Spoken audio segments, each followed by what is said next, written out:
There are a lot fewer two-parent families. What's worth more, a dollar today or a dollar tomorrow? Almost nobody gets out of love alive.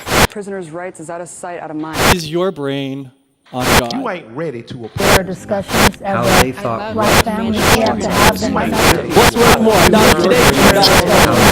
What's worth more, a dollar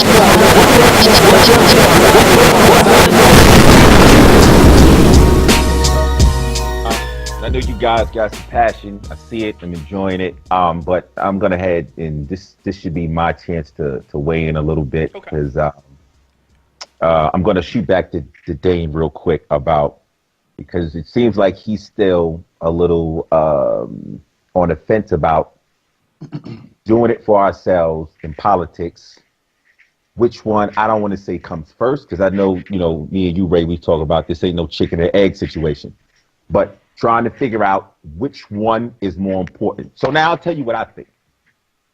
Because first of all, I can't sit around here and wait for policy.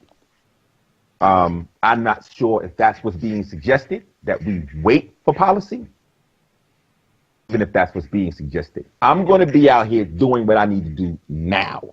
For me in mind, now, I will reach out as far as my arms can go and grab any individuals who want to come along. But I'm not waiting for policy. And this is why where I get a little conflicted. I'm listening to everything you guys are saying about policy. Even when you date back to all of the historical situations that you brought up. And I agree. I just feel like if we don't have enough people who are thinking the way you guys are thinking with regards to politics, how do you get them on your side? How do you get them to rally, to move towards getting the policy thing? When I know personally, getting up and going out to make $1 every day to make sure my family is good, that's easy to me. It doesn't come difficult. This shit is instinctual. When you talking about understanding politics, I don't know if that's an instinctual thing. I don't know if everybody out there has a need or wants to know about, or instinctually wants to know about politics, but feeding your family, that shit is instinctual. So that's why I want to start there. I put the emphasis on us doing our own shit because that's instinctual. The politics part, it's going to take some intelligence for that. It's going to take some focus for that.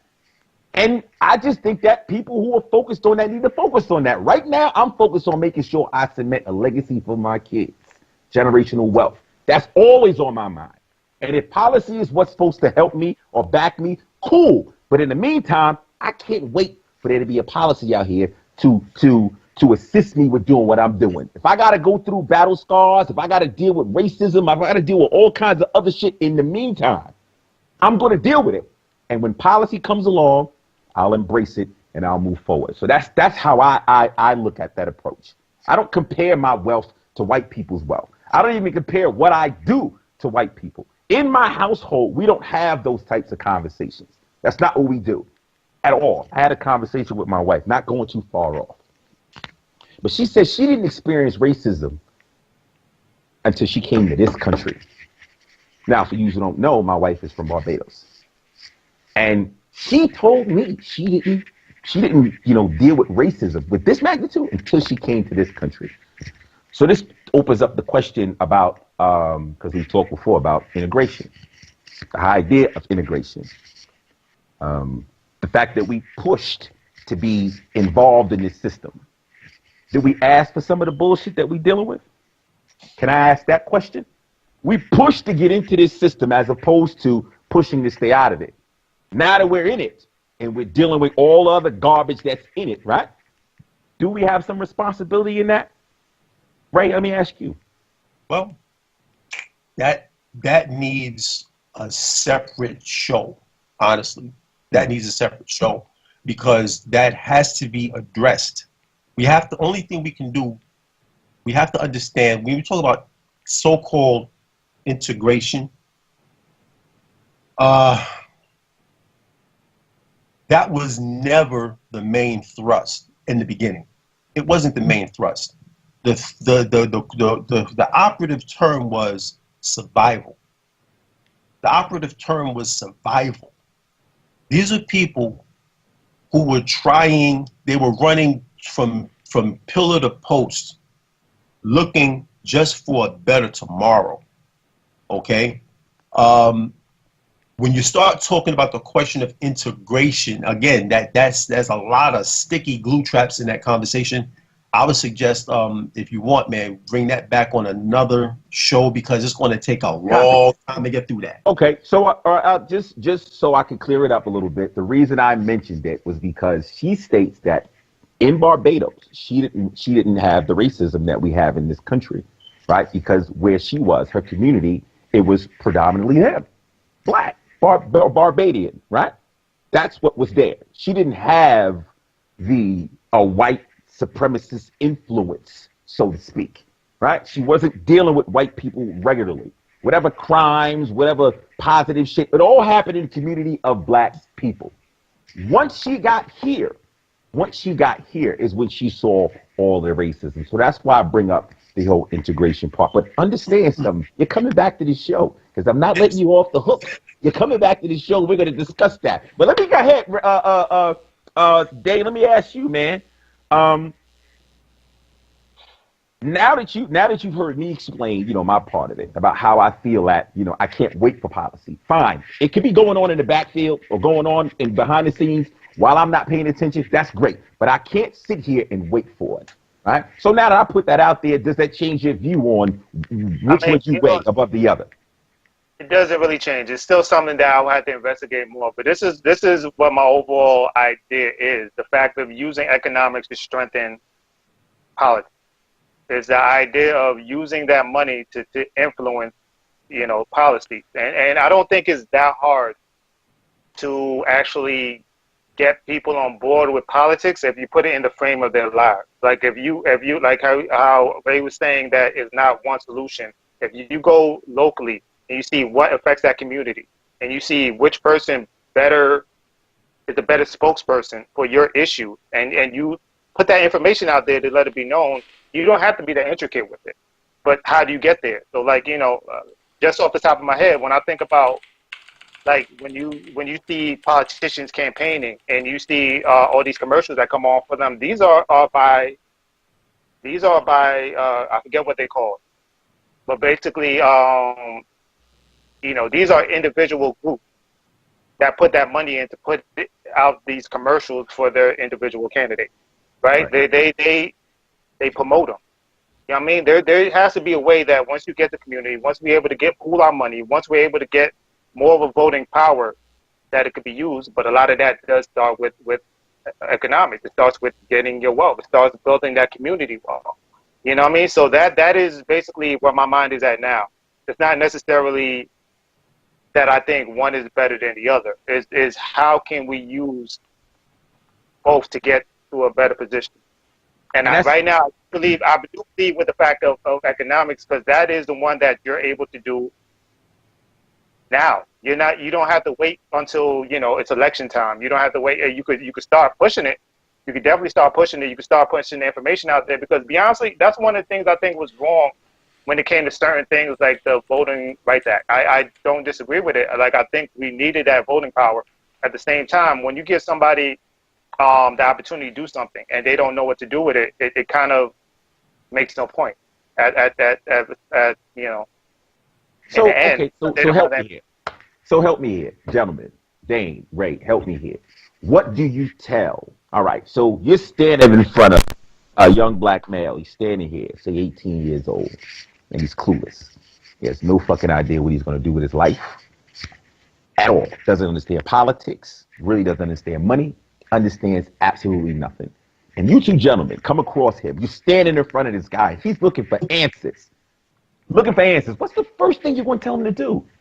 Are you going to tell him to go out here and try to get policy? Or are you going to tell his ass to go out there and start earning some money? Which one are you going to do first? And the reason I'm saying it that way is because I think it's dangerous.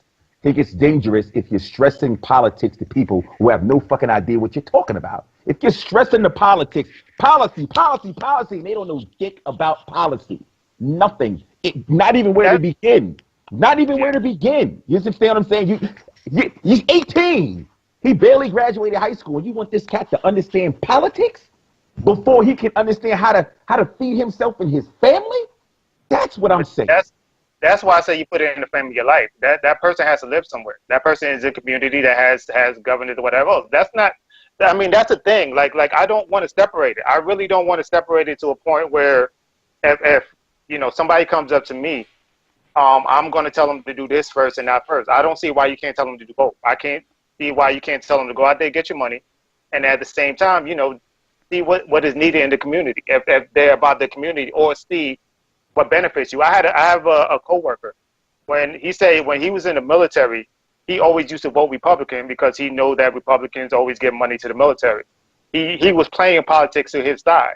There's no reason that an individual or a community can't do that for themselves. And the only thing that stops him is the understanding. He apparently understood that when conservatives were in office, they get money for the military. He has an understanding of that. I'm saying to you, dealing with an individual who does that, have that understanding, let's play to instinct. That's what I'm saying. It's not instinctual to know about politics, but I think it's instinctual. I gotta fucking eat. I gotta eat. I gotta clothe my kids. I gotta do, and I want to stress that. So this is why I stress entrepreneurship, right? Not even about getting a fucking job. Entrepreneurship. Yeah. That's what I'm stressing. That includes education too. So all of that is education. As far as what? Entrepreneurship. Hold on. Wait a minute. Because entrepreneurship is not a natural thing for us, because we're taught to get a job, to get income. And here's the problem, because it is natural. It is natural. I think it's unnatural to be a fucking robot. That's what I think is unnatural. I think it's natural to go out there and to do your own fucking thing. I think it is. Do you think we were really put here to be? Go ahead. I'm sorry. Go ahead. Well, I think that's because that's not what we're taught. As in, when you go to school, I mean, and I'm gonna say this in my frame, because I can't speak for everybody. But everybody that I know, even now, when I hear a conversation, because I've heard this like last week, to older man telling young man, like, make sure you get a good job, make sure that you basically build security and everything else. This is a common idea within America. When you see a lot of the problems that are happening, is because of jobs being taken away and everything else. You hear this a lot in the newspaper. It's basically, we don't have it. I don't disagree, as in it might be natural to do your own thing, but that is not what you're taught. You're not taught, and you're not even taught how to do it entrepreneurially. We're not taught financial literacy. We're not necessarily taught all of that. All of that comes in with entrepreneurship. This is something that has to be taught. Like how you said you have in your household. I don't know how many households do have that. This is something that is new in my household that I talk about. So all of this stuff is needed. So all of that stuff is still education. So, it's the same thing with politics. All of that is still education. It has to be somebody like, go ahead. And I'm going to say, as far as the education part, of course we're not taught that in public school, in the schools in our community. Of course we're not. And I'm not dependent on no fucking public school to teach my children anything, except for, reading, writing, arithmetic, whatever the fuck they call it, the 3 R's. That's about it. Other than that, the critical thinking exercises happen here, right here, at this spot. That's where those exercises begin, right in here. I'm not teaching my son to get no fucking job. I never have. What I told him is, I'm going to provide something for you, and you can make your decision upon your 18th birthday. You want to come fuck with dad, or you want to go over there and beg for a gig? That's what he is. That's what his options are going to be upon his 18th birthday. And nothing about what I just described has anything to do with politics. Nothing. And I'm not saying it's not important. I'm not saying it. Say again? Why you can't add politics into that conversation? But I can. But again, here goes me not, all right, everybody's not Neo from the Matrix. You can't have everybody lay down in the fucking chair, stick something in the back of their head, and just dump a whole bunch of files into their fucking brain, and they absorb it within 12 hours. It doesn't happen that way. And I'm taking my time with them. And I'm focusing on listen, if I die tomorrow, I need to make sure that he has the tools that he needs to survive without me. If I spend a whole bunch of his early years on politics, tell me okay, so he knows a whole bunch about politics, but can't feed his fucking self. Has no idea how to invest money, none of that. Because I'm focusing on politics, and again, I'm not shitting on it. I just want people, I think it's dangerous when you stress politics to people who are not even able to feed themselves and their family properly. I think we need to talk about that first to them We can leave the politics for the people who've already graduated from that part. They're able to take care of their families. They're able to take care of their mortgage, right? So now we could talk about some policy. They understand how to deal with money. Now we could talk about policy. We're talking about policy with motherfuckers that can't budget a checkbook. How? How? What do we expect from them? What do we? And then when they showing no interest, like, oh, fuck these niggas. Let's get ahead and let's focus on instinct. Like I said, instinct. In my mind, I think it's instinctual for a man, black, white, whatever the fuck, a man to take care of his family. It's instinct. I don't feel well if my family's not happy.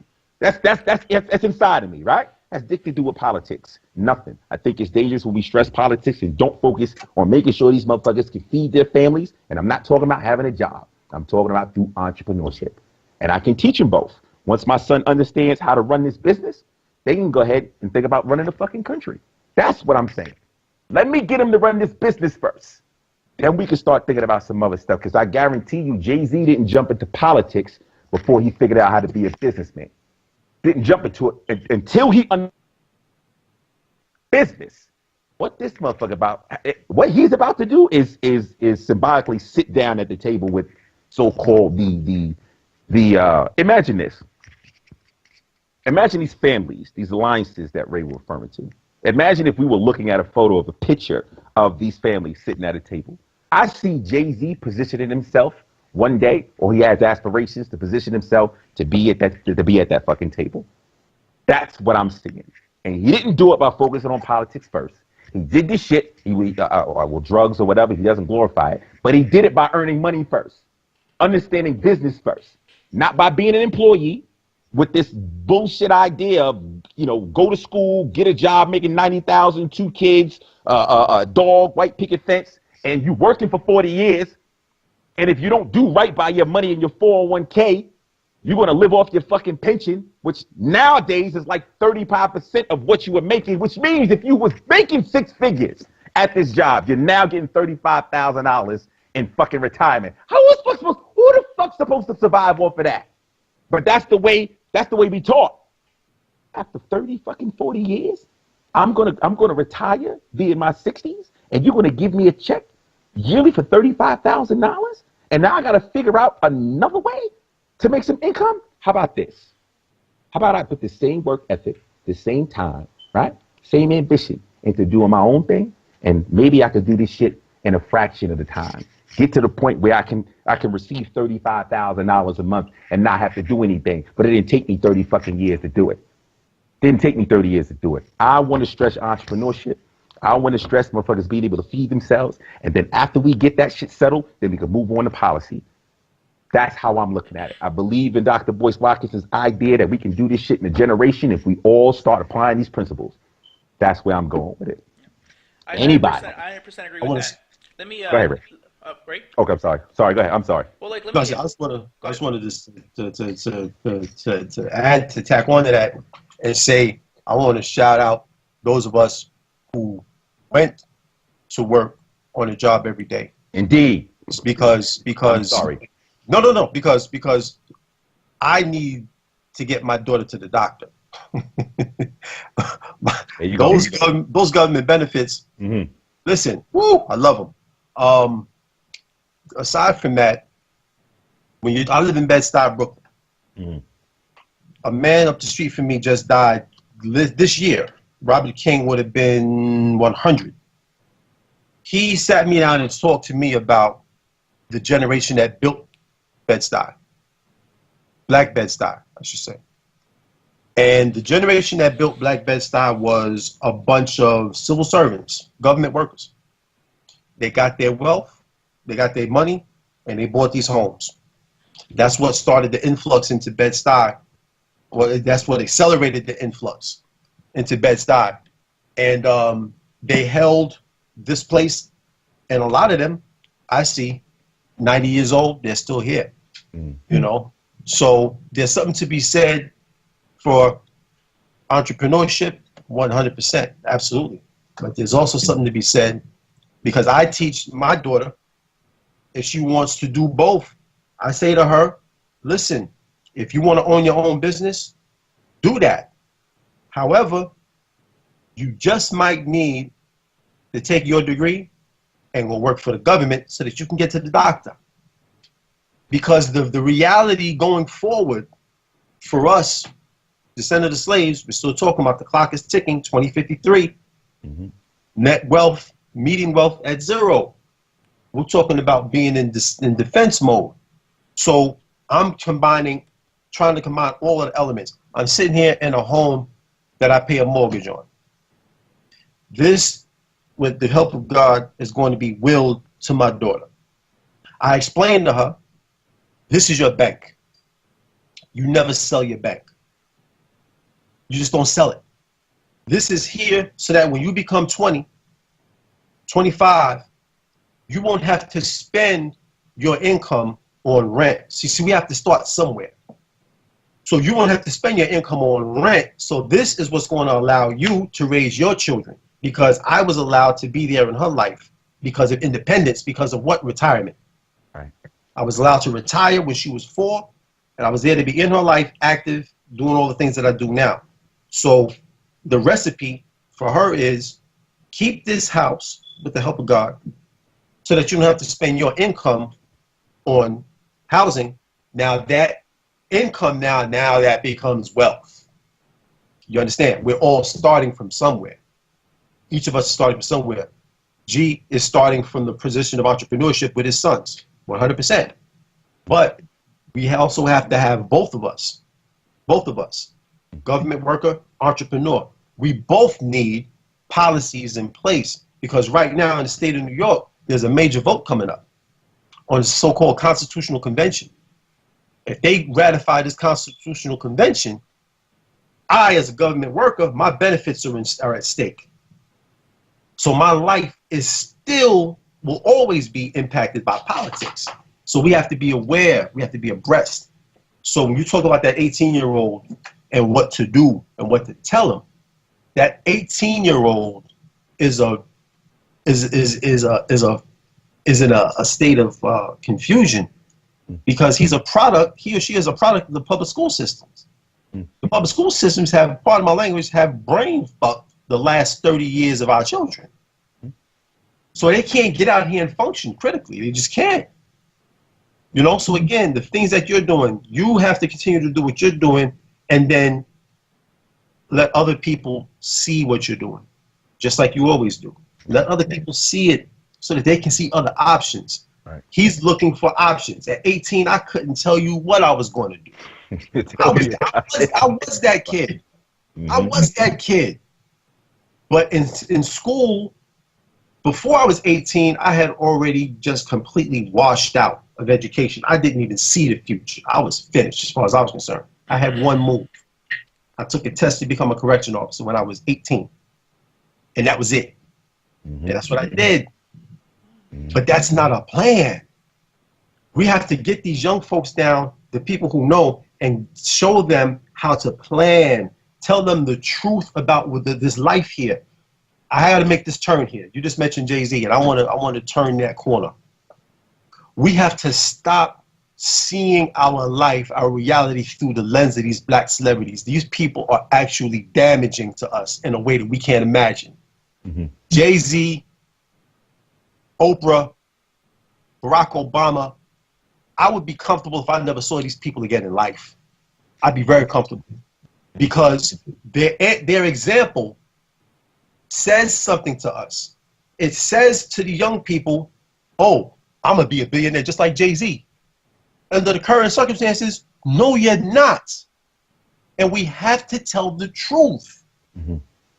P. Diddy is not going to happen to you. They were created out of a window of opportunity when white wealth thought it was profitable to invest in hip-hop and make moguls. That time is over. We got to tell these young people the truth. You're not going to get in the booth and spit a few bars and you're going to become a billionaire. Bruh, if that's what you want to do that for recreation. But let me hand you this application for this city job. And if you're not going to start your own business, like Cleve was talking about, if you're not going to start your own business, let me give you this application for this city job. Let me give you this application to work for the United States government. Let me get you in here. Why? Because it was government jobs that have created and sustained the so-called black middle class. Tell them the truth. I tell my daughter the truth. There's nothing wrong with you taking your degree and going to work for the government. Nothing wrong with that. That's how we always got over. You know, so what to tell that kid? I've been that kid and I know exactly what I needed to be told. Well, I tell you what, I gotta let me back up. I did apologize, you know, while you were speaking, but let me go ahead and formally apologize. Wasn't a knock on people who work 9 to 5 for a living. That's not what this was. First of all, let me clear this part up.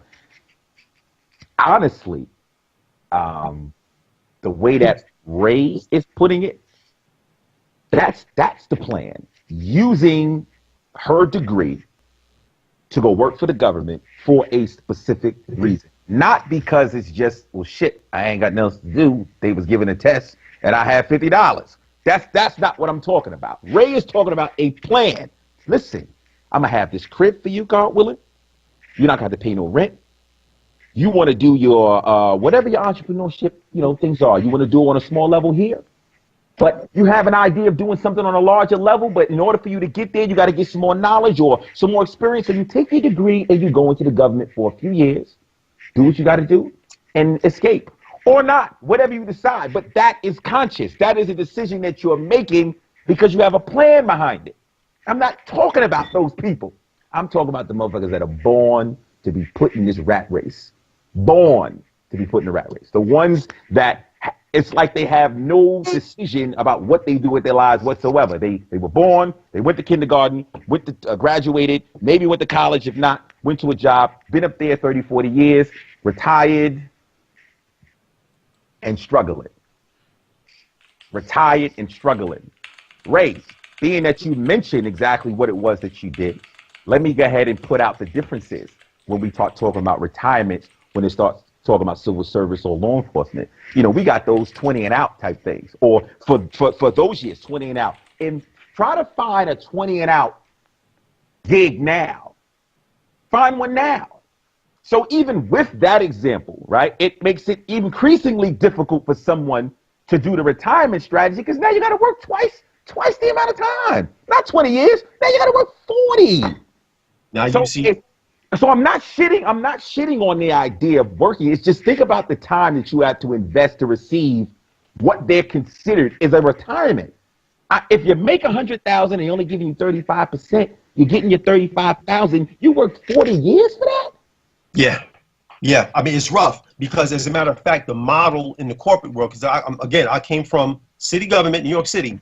We didn't get 35%. We left with 50. Okay, 50%. We left with 50 for life. So now, the thing is, the question about that type of retirement is when you retire and how much is your pension worth to you. Me, we purchased this home 6 years before I retired. I retired in 09, so my pension was worth $2,003. Right now, we got in this house, what, $340,000. Everything on this block is $1.1 million. So now, again, windows of opportunity is what I'm talking about here. So we're talking about wealth. We have to also now discuss windows of opportunity. What are you talking about? Windows of opportunity, 20 and out, right? 20 years to serve and retire. That was a window of opportunity. What do I mean? We had that window opened up. I came in with 25 years to serve. The state sent out an opportunity for us to buy out, for us to go into this retirement plan, a 20-year retirement plan. 20 years. That was somewhere around 1990. Right now, someone in my position coming on the same job has to work 22 years. I was the beneficiary of a window of opportunity. Now we're talking about wealth creation. Windows of opportunity. Jay-Z was a window of opportunity. Puff Daddy and them, windows of opportunity. They jumped through windows of opportunity. So we got to show these young people what windows of opportunity are still here, because they're not all gone. We have to show them what windows of opportunity are still here, wherever they may be. If there are successful African Americans in business, windows of opportunity, we have to show them how to get there. Successful people who have gone into government service, show them how to get there. But the typical kid like myself, that 18-year-old you described, I was that guy. I couldn't tell you definitively what my plan was. But I'm sitting here. I'm here. You know. Again, I have to give the credit to God because I didn't plan this. I'm not smart enough. I'm quite stupid, actually, because if I had been left to my own devices, I know where I'd be right now. Right. So windows of opportunity, we have to take that 18-year-old and sit them down. A community has to sit them down and show them windows of opportunity. Where are the opportunities? We have to show them these things. Well, Give them a job application and a voter registration application at the same time. You know, show them show them that they both matter. now there goes a real life. There go one of your solutions there, side. You bump into one of these 18-year-old motherfuckers who got no idea what he's going to do with himself, and he said, give him an application and a photo registration card at the same fucking time. Listen, man, I'm going to tell you, man, Ray, I appreciated you being here today, man. This has been a great show. Folks, if you enjoyed it, please like, share, subscribe, comment. Check the description box for any of that information that Ray put out there if you want to go ahead and look it up for your own independent research. I am G. Cleve. I got my man, Cyrus, my man, DB, special guest, Ray. Appreciate you being here. Reality Gurus. Take care.